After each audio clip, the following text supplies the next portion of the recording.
Good evening and welcome to another edition of Tolland County Economy. I'm Drew Crandall, your host, and whenever we talk about the economy here in Tolland County, you can't not talk about Hartford County, since so many people commute from Tolland County into the financial services firms, the insurance firms, the government agencies, and the manufacturing firms in the Hartford area. One of those manufacturing firms that we all know about is Pratt & Whitney Aircraft. And not only do they provide a lot of employment, but there are a lot of machine shops in the area that do work for Pratt & Whitney. With me today is Mark Summers, president of CNC Software in Tolland, and his company has an interesting tie-in with a lot of the metalworking industries that are so prominent in parts of Connecticut. Mark, thank you for joining us on the show tonight. You're welcome. I understand you grew up in Tolland County. Where'd you grow up? I did. We moved to Vernon in 1963. Wow. Where were you born? Hartford Hospital, lived in Manchester for about 5 years and moved to Vernon. Wow. So are you a graduate of Rockville High School? I am, 1976 graduate. Wow, that's amazing. And what did you do for a living? What was your career path once you graduated from Rockville High? Well, I ended up actually not knowing what I was going to do for a couple of years. Right. Ended up working in, got into the machining industry eventually, and went back to college about 4 years after high school. Okay. Where'd you go to college? Hartford State Technical College. Great. And I understand you were becoming acquainted with machine tools. And how did that end up with you starting CNC Software? What was the connection? I ended up working for a machine tool distributor in Massachusetts. Okay. And I recognized a common need from a lot of the customers that I dealt with as an applications engineer. And the need was to find a better way to program their CNC machine tools. Okay. And if I remember correctly, you were on the cutting edge of CNC machine tools. They weren't really that common back then, were they? Well, back in the early 80s, they were reasonably common, not as common as they are now. But they were still out there. Okay. Certainly not quite as efficient as they are today. Sure, sure. And how did you get the idea to start CNC Software? Did you think that you'd ever be an entrepreneur yourself? I did. Oh, I did. wow. Early Cool. on, I had a pretty good idea I would be. I just didn't know what the business would be. Okay. And so where did you set up shop the very first place? Actually, it was in my kitchen in Wilmington, Massachusetts. That's great. Pretty modest surroundings. Sure. Yep. And from there, what caused you to move back down to Tolland County? Well, it's my roots, but really my wife is more comfortable down here, so I'll give her most of the credit. And how did you meet your wife? Was she also from Rockville High? Yeah, she's also a graduate of Rockville High. Wow, that's a cool story. Great. So what is it exactly that your business does? Well, we develop a CAD/CAM software package called MasterCam, and the purpose of the program is to give users a way to create computer models on the screen and create tool paths on the model. And the tool paths are then sent to CNC machine tools that cut parts. Okay. And as metalworking industries have become more sophisticated and the tolerances get tighter and tighter, for example, some of our viewers may work for Pratt & Whitney on machine tools on the shop floor, and they know that the specifications for metal parts are very, very tight. And so you need, your software actually helps to meet those very tight tolerances. Is that correct? It does. Computers can be pretty precise instruments, and we need to output the the tool path to very tight tolerances. So, great. So you started the business in 1983, 84, right after your first daughter was born. It was actually September of '83 is when we bought our first Apple IIe computer. My first daughter was born October 1st, 1983. So that's how I keep track of the age of the business. So you were a new daddy when you started the business. That must have been an interesting time to start a business. Yeah, I was wet behind the ears in that department and business. 2 counts. Right. But you had a passion for being an entrepreneur and a very sincere interest in machine tools. I did. And so you learned the business side as you went along. Slowly. Sometimes by trial and error. Well, that's the way I started my business from scratch, the same thing. And I didn't start my business to be a businessman as much as I did because I love what I do, communication and media. and I learned how to run the business as I went along too. I have a similar story. What were the biggest challenges of starting a business literally from scratch in your kitchen?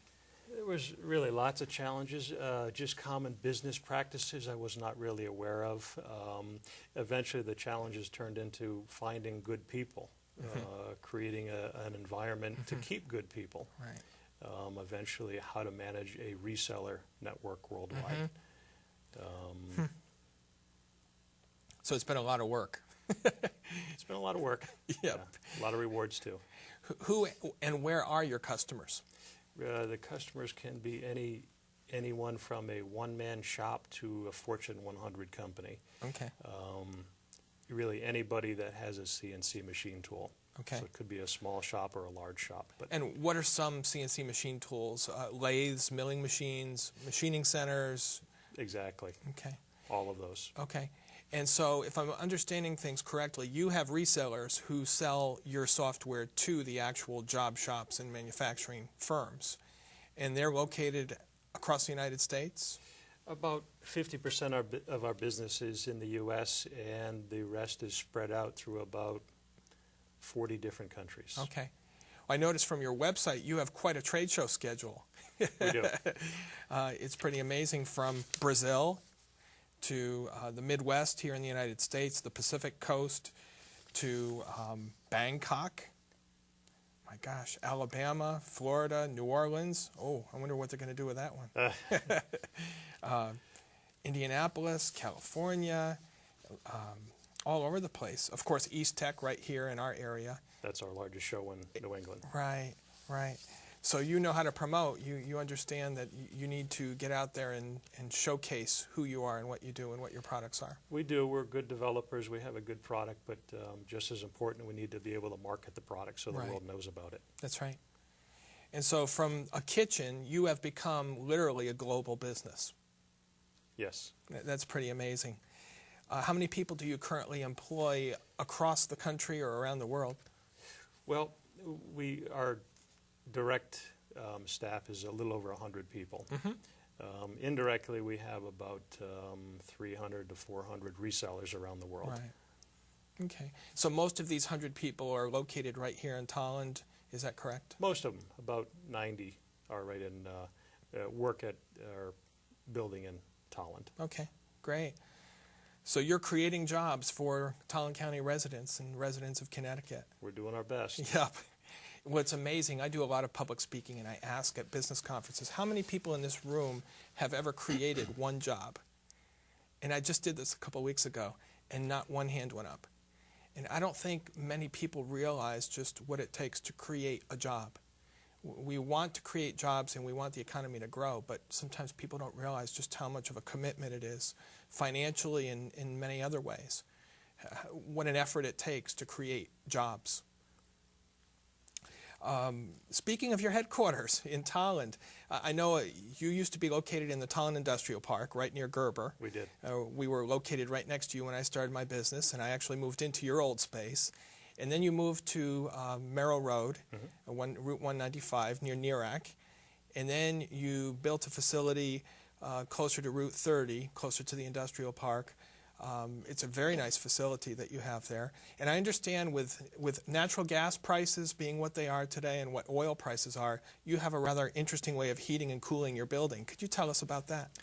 Yeah, it's actually, we didn't know the prices would go up 7 years ago when we built the building, but we thought they might at some point. But we use geothermal heating and cooling.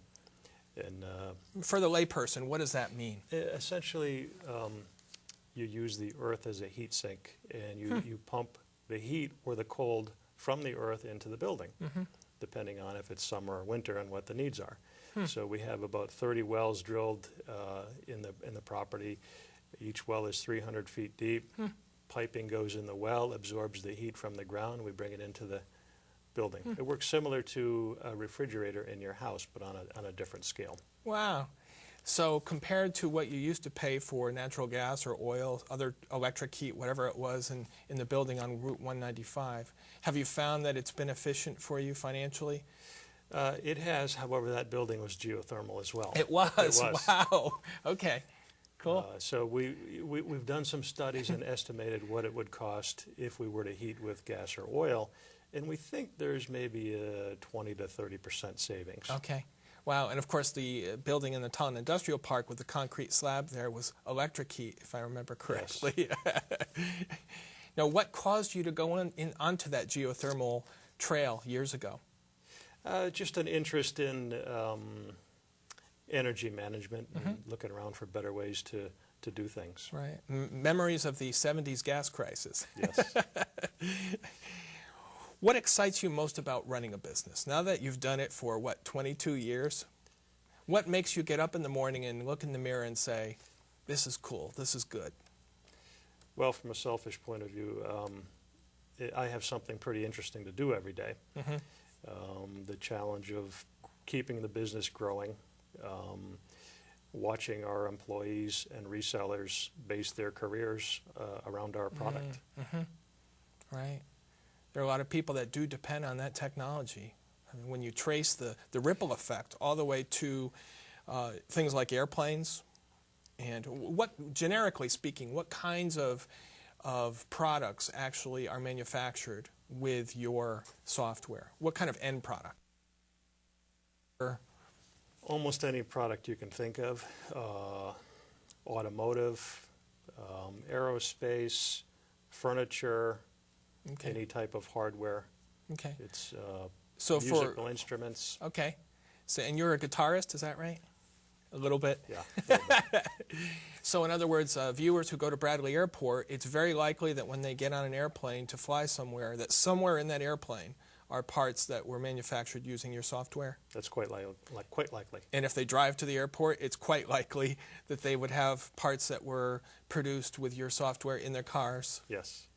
That's pretty amazing. All from your kitchen. That's our roots, yeah. What are some of the biggest challenges that you face as a business owner? Well, as time goes by, there's a lot more competitors in the business. We have to keep up with technology. We have to continuously look around the world to see if there's a better solution, a better software solution, because we don't develop everything ourselves. Sometimes there's a piece of software out there it's quicker to negotiate a deal and implement the software, whether it's a purchase or a rental, so to speak. Okay. And just really keeping up with the technology. In terms of the brain power behind the software, does most of the brain power reside right in your facility in Tolland? It does. And so you have a lot of engineers on your staff that are people who live right in the area who develop much of this software? Yeah, that's correct. That's great. We've got a lot of talented people, not only that develop the software, but support it and all the services around the software. Right. Now, I understand you probably have people who are familiar with metalworking because of Pratt & Whitney and the ripple effect there, but also are you involved or engaged with the Yukon Center for Advanced Technology? We have some contact with Yukon. It's not a whole lot. It's an area we could improve on. Right. Okay. Because it seems, I was talking with other business owners just recently, and it seems more and more the corridor, the 195 corridor going into Yukon is sort of gradually morphing into a high-tech corridor there. And I was curious to see what your role might be for that. How has the industry changed? You said competition. Are there any other ways? Of course, the technology in CNC machines continues to escalate and improve, and you have to stay on top of that. Any other trends that you've seen over these past 22 years? Yeah, I guess one example of that is that nowadays there's some types of machine tools that didn't really exist 22 years ago. Okay. And we have to come up with ways to support these types of machine tools. Right. So it's a new products that we're kind of forced to develop. Okay. Could you give me an example off the top of your head? Well, a quick example is machines that do milling and turning. Okay. They're becoming much more prevalent. Where 20 years ago they were pretty rare machines. Okay. And what's the difference between milling and turning?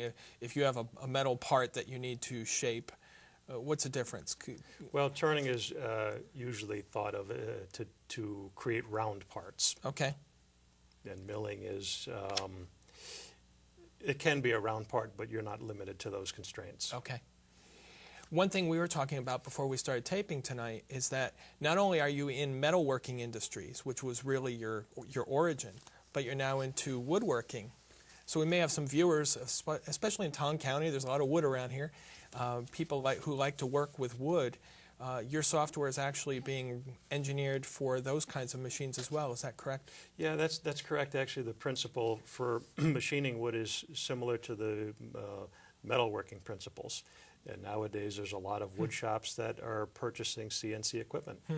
And so we have a lot of the tools necessary to drive the CNC machine tools for wood. What about plastics? Do you get involved with that at all? Sure. Yeah, CNC machine tools cut metal, plastic, wood, just about anything. Okay. Why do you choose to keep your business in Tolland County? Except for your kitchen experience in Wilmington, Massachusetts briefly, due to your wife's roots here and your roots here, you have a strong tug of your hearts to stay here. But you've obviously shown that you've gone from at least 1, 2, 3 facilities here that I can remember right in Tolland County. Why do you choose to keep your business here? Well, aside from being from the local area, and my wife's pull to keep us here, right. There's a great pool of people that we've been able to draw from over the years, Great. which is pretty important to grow the company. There's a lot of technical people out there from similar industries, which is really crucial to keep things going. If you think of your 100 people or so that are at your Tolland facility, do you have to recruit from a long distance away to find the right people, or are a lot of them from Connecticut or from central Massachusetts originally? Most are from the local area. Wow. Yeah, so we've recruited some from a distance, but I would say the vast majority is from the local area. Wow. Are there certain colleges that have you seen any patterns in terms of where your engineers are educated, or is it pretty much across It's pretty the much spectrum? spread out. Okay. There's a few from UConn, but it's really spread out far and wide. Why do you choose to live in Tolland County? More on the personal side, what is it that you and your wife like about the quality of life here? I would say that the quality of life is high. And how do you define quality of life? What is it that's high to you? Well, the population density, it's not so dense that it's hard to move around. There's a little bit of elbow room around here. What's funny, as you know, I was in New Jersey last week, and I spent several years of my childhood in Jersey, and just every time I go down to the metro New York area, I'm just amazed by this ocean of humanity. And, the postage stamp lots. And you're right, I drove back here last Saturday night, and it was so refreshing to be able to drive up my long driveway in the woods. What town do you live in, if you don't mind my asking? Tolland. Okay. Yep, same town I work in. Yep. So how long is your commute to work? Oh, it's about 8 minutes, and that's 4.5 miles. Yep. Yep. Earlier in my career, I worked in Washington, D.C., and I lived in Virginia, and it took me an hour and a half to get to work. And I took the car to the bus to the Pentagon, went underground, took the subway, switched subway lines, got out at Union Station, and walked 3 blocks. And now I live in Ellington, and my business is in Vernon, and in traffic it's 12 minutes. So that's definitely part of the quality of living, isn't it? It really is. I consider it a real luxury to be that close to work and reduce my the amount of time I spend in a car. Right. So breathing room in terms of residential areas to live in, very short commute to work. Any other quality of life aspects that come to your mind? Climate is not perfect, but there's a lot worse places in the country to be climate-wise. You bet. Education is good in Connecticut, which is an important part. Right. Have you found, because you tend to travel across the country from location to location, have you found that in your own heart and mind that sometimes people take for granted what they have here? And I know what I find is when I worked in Chicago and as I've traveled, I come back here and I seem to appreciate what we have here more for having been exposed to other parts of the country or the world. Do you find that in your travels you're glad to come back, that it makes you appreciate Tolland County more? Well, usually when I travel, I go to the industrialized areas, which aren't necessarily the vacation spots of the world. So yes, I'm usually pretty happy to get home. Yep. I would wonder just how many shop floors that you have visited in your past 22 years here, plus before that, when you were in selling. But you've probably seen about every type of shop floor you can possibly imagine. Many hundreds. As you look into the future, what do you see in terms of your business and in terms of the future of Tolland County? Just giving yourself a little dream space here. Well, there's not much of a connection between my business and the economy per se, because only about 2% of our business is in all of New England, never mind Tolland County. Right. But as far as the business growing, we add about 5 people a year, and we've been doing that for 20 years, and I don't envision that to change a whole lot. So I think we'll continue with some slow, steady growth. Yeah. Okay. And why is that? What are the trends that expand the market year after year? So you don't go through necessarily ups and downs and sort of booms and busts as much as perhaps other industries or businesses do. We don't, and I think the biggest reason is that we're spread out. We're in many countries and many states, and you can have one country that's slow, but another country picks up the slack. Right. And it all evens out, and every year is pretty stable. Okay. So the principle is diversification. Yes. So you don't put all your eggs in one basket. Right. Because what happens to that basket if all the eggs are in one and that basket gets messed up? And if a viewer were interested in looking for a job, based on your experience as an employer, as a job creator, what general advice would you have for a candidate looking for any job? I would say to bring a skill to the table. You got to have something to offer. You got to have people skills. You got to know how to get along with other people and interact. So, for example, with you, sometimes we think of techies and engineers as being very good with technology and computers, but maybe not as talented in terms of interpersonal relations. Because you hire so many engineers, have you found that at your business sometimes you have to sort of draw that out in some of the people to communicate more and get through issues because you have so many techies on your staff, or have you not found that? Well, some of the positions require more interaction than others. And most people are sort of naturally drawn to where their skills are at. And a lot of our positions really require a combination of people skills and technical skills. And eventually they sort of find out where they should be. So you have the engineering department that's developing new products, new software, and tweaking your existing software. What other departments do you have at CNC Software? Sales, marketing, quality control, customer service, shipping, training. We have an educational department. Okay. We have a documentation department, small accounting department. Sure. An IT department manages all of the hardware in our website. Okay.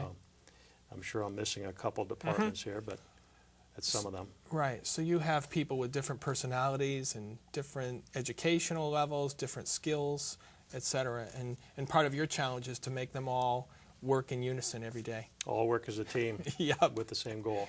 Yep. If someone here were interested in a job, you mentioned that you have slow growth, a certain number of positions on average per year. Are you taking applications for certain types of positions? And if so, what kinds of positions might be the best fit at this point? We usually have a position open. I believe we have a position open right now in the technical services department.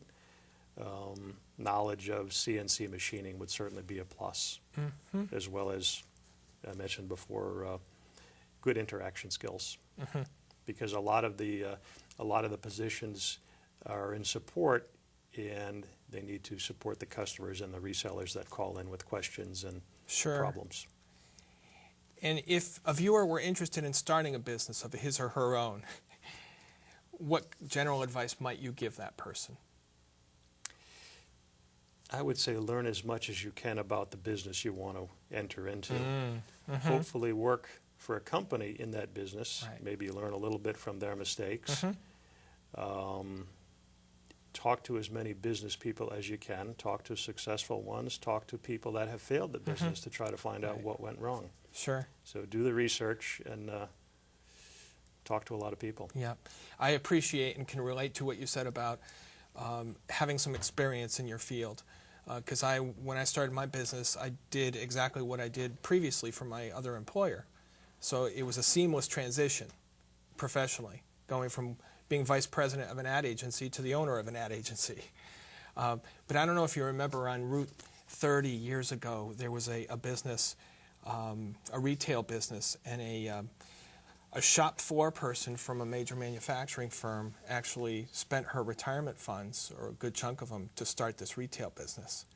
And she failed miserably because she tried to make the transition from shop floor to retail. And that was a mighty big stretch. Couldn't do it. Yeah, so that was a difficult transition. Although we had a guest on this show last month who actually went from being a corporate guy to being a contractor. And it was a challenging transition, but he went through it, and he's prospered. So I think it varies by individual, and how badly do you want it, and how much are you willing to learn and adjust and adapt to the new environment. If someone wanted to learn more about your business, how would they learn more about CNC software? A quick way to start would be to visit our website, mastercam.com. Could you repeat that, Mark? Mastercam.com. Okay, great. And if they don't have access to the internet, how else might they communicate with you? Possibly attend a trade show that we exhibit at. Okay. That's one possibility. That's a good idea. Yeah. Sure. Okay. Sure. Great. And that's mastercam.com. And you have a very good website. You can navigate through it and get to a really good handle on what your business is and what you do. Speaking of which, as we close, can you show us some of the parts here that you brought with us? Sure. I don't actually know what the functions of these parts are, except maybe the wood part here, some decoration.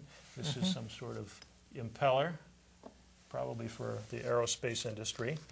But the common theme behind this is that they all came from a CNC machine, and they were all programmed using our software. Right. So this is a piece of wood that was carved or shaped by your software. Right.